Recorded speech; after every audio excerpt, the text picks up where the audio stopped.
Hello नमस्ते साथीहरू, धेरै दिनको बादमा फेरि म आज आएको छु। अजमान पुगिरहेको छु। अजमान मैले नयाँ ठाउँमा पुगेको छु। अब यसो हेर्नु कस्तो छ के छ भनेर चाहिँ आएको मात्रै हो म। अब रमाइलो त ठिकै रहेछ। अब त्यो नयाँ ठाउँमा साथीहरू कोही छैन। साथीहरू सबै आफ्नो आफ्नो बाटोमा छ। घुमिरहेको छु। अब यसो घुमघाम गर्नु भनेर के छ कसो छ भनेर बस स्ट्यान्ड खासमा खोजिरहेको मैले। बस स्ट्यान्ड कहाँ पाउने हेरौँ, अब थाहा छैन। त्यही भएर यताउता घुमिरहेको छु म। यहाँ बस पारमा आएको थियौँ। यहाँ बस चाहिँ टक्क अब भने जस्तो नपाउने रहेछ। उता यो के अरे ट्याक्सीहरू गाह्रो चाहिँ पर्खिनुपर्ने। गाह्रो चाहिँ ल म रोड काट्छु। अब यहाँ रोड कटिङ गर्छु अझ भन्नु। अब त्यत्तिकै चलिदिनु पर्ला जस्तो छ। ल के गर्नु होला हो साथीहरू, बिजोक छ। फेरि अब रोड क्रसिङमा फेरि यहाँ रुङ्नु पर्ने यस्तो छ है हालत। खराब छ हालत। के गर्ने हाल छ। छु फर्किँदैछु म अब। यहाँ यसो नयाँ बाटोहरू नयाँ ठाउँ कस्तो छ भनेर यसो हेर्दै निस्केको। त्यति अब थाहा पनि छैन नि त। अनि खोज्दै अब के छ कसो छ होइन, ठाउँहरू त हेर्नु पऱ्यो अनि याद गर्नु पऱ्यो। त्यही भएर अब हिँड्दैछु म। अब के छ कसो छ यसो मार्केटतिर बगलातिर पस्दै म हिँड्छु। अनि अब यहाँ पनि मार्केट त रहेछ, तर के मार्केट हो थाहा भएन।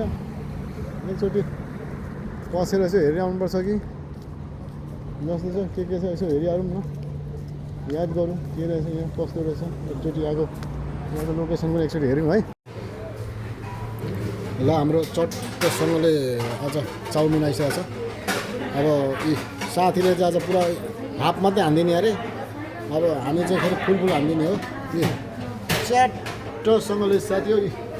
धेरै पछि मोमो पनि अब नेपाली होटलमा आयो, तर नेपाली होटलको नाम पनि थाहा छैन।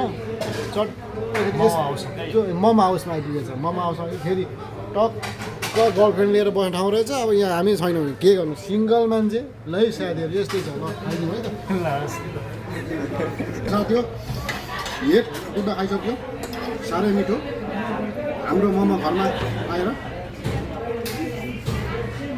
गम्नु हो।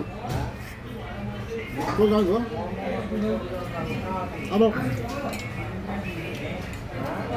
बियर खानु पनि यहाँ बियर नपाएर चाहिँ घुम खाएर यो रमाइलो लाग्यो। तर बहुतै मिठो, राम्रो छ।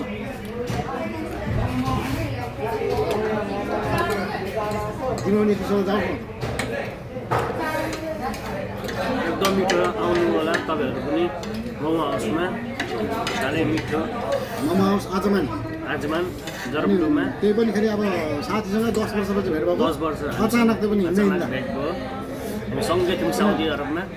अब त्यो पनि कस्तो भने मार्केट गएको उसले पनि झन् कन्फ्युज, म पनि झन् कन्फ्युज। एकअर्का हेरेर भएर चिन्जान भएको कस्तो के यो नसोचेकै। त्यही भएर चाहिँ आज यो हामीले मरेको कुखुरा र फुटाएर खाइदिएको आज साथीहरू।